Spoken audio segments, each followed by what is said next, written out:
the house on Willow Lane. Have you ever felt like you were being watched? Not just the odd glance from a stranger, but an unshakable presence that follows you, even in the supposed safety of your own home. For Liam, this wasn't just paranoia, it was real. Liam had always been drawn to the strange and unusual.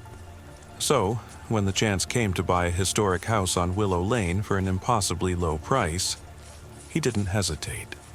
The house was old, nearly falling apart in places, but it had character. A towering Victorian with ornate woodwork and ivy-covered walls. The neighbors were quiet, and the surrounding area was eerily still. It was perfect. At least, that's what Liam told himself. The first few nights were uneventful. He spent his time cleaning up the cobwebs and unpacking boxes. The creaking floors and howling wind through the drafty windows felt charming rather than unsettling. But then, strange things began happening. It started with small things. At first, Liam would find the lights on in rooms he was sure he'd turned off. Then, items began moving. Keys that he always left by the door would end up on the kitchen counter. He chalked it up to exhaustion from the move. One night, as he was settling into bed, he heard it. The faint sound of footsteps coming from the floor above. His bedroom was on the second floor, and the footsteps seemed to echo from the attic. "It's probably just the house settling," he muttered to himself. But deep down, he knew better. The next morning, he went up to the attic. It was dusty and filled with old furniture, covered in sheets that looked like they hadn't been moved in decades. Everything seemed undisturbed, except for one thing: a single wooden rocking chair in the center of the room. It was gently rocking back and forth. Over the next few weeks, things only got worse. Liam started hearing whispers late at night. They weren't loud, just faint enough to be barely audible, like someone standing right behind him, murmuring into his ear. One night, he woke up to find his bedroom door wide open. He was certain he'd closed it before going to bed. As he got up to shut it, he saw something down the hallway, a shadow. It wasn't moving, just standing there, perfectly still. "Hello," Liam called out, his voice trembling.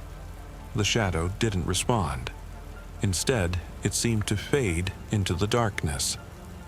Liam slammed the door and locked it, spending the rest of the night sitting on his bed, clutching a flashlight and a kitchen knife. Desperate for answers, Liam started researching the history of the house. What he found chilled him to the bone. In the early 1900s, the house had belonged to a reclusive man named Thomas Willard. Neighbors had described him as quiet but deeply unsettling. He rarely left the house, and when he did, he was always seen carrying strange bundles wrapped in cloth. In 1923, the police searched the house after a string of disappearances in the area. What they found was horrifying.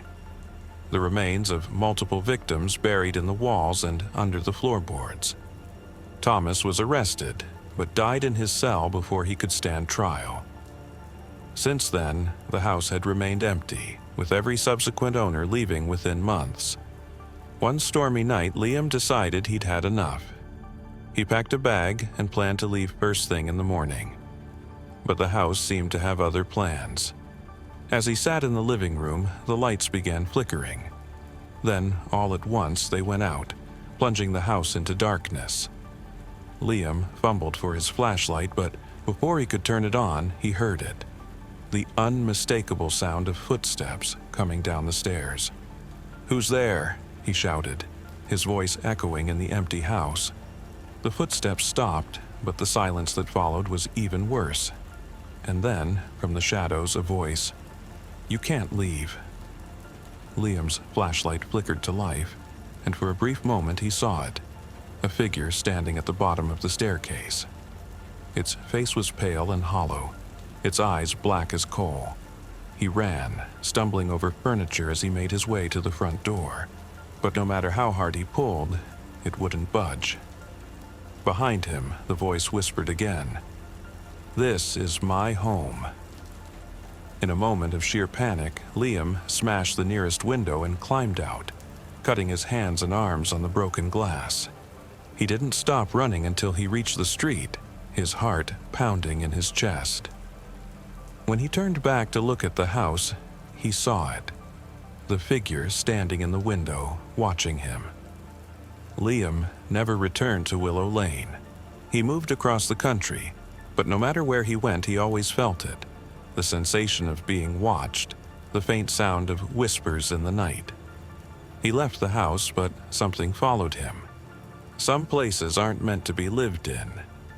Some histories are too dark to forget, and sometimes the house doesn't want you to leave. The mystery of the abandoned house.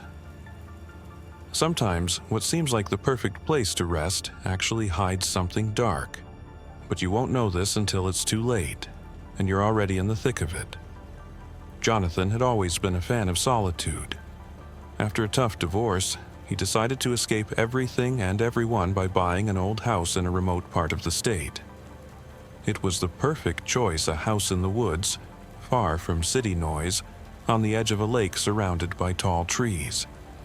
He thought it would be a place to find peace, recharge, and find a way to move on. But, as it turned out, the house on Hampton Road was hiding something that would ruin his life. When Jonathan arrived, the house was old, but in good condition. He didn't like the fact that the windows were all covered with curtains, but he figured it was done by the previous owners for privacy. The first night went smoothly. He refreshed the house, set up a couple of chairs, and started enjoying the quiet. However, the next morning, after opening the windows to let in some light, he noticed something strange.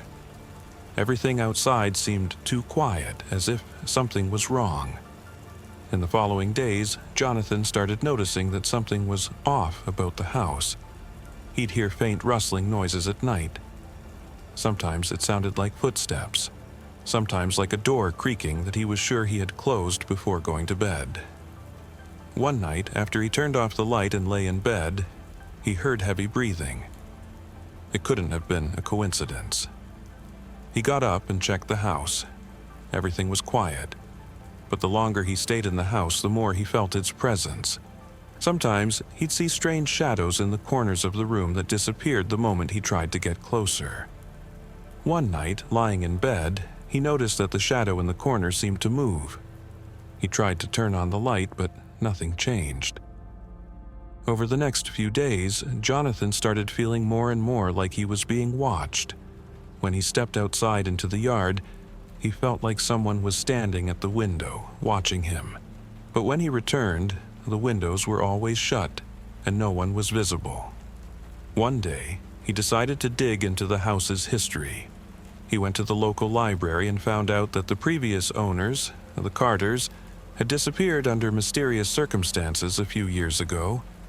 The house had been abandoned, and neighbors claimed to have heard strange sounds coming from inside on the nights the family vanished. Jonathan tried to ignore these rumors, but the more he learned, the stranger things became in the house. In the kitchen, where he had left his coffee cup, he found a cup of cold water instead. He was sure he hadn't placed it there. One day, returning to the house, he found his shoes in a completely different place. They were neatly put in the corner, even though he was sure he had left them by the door.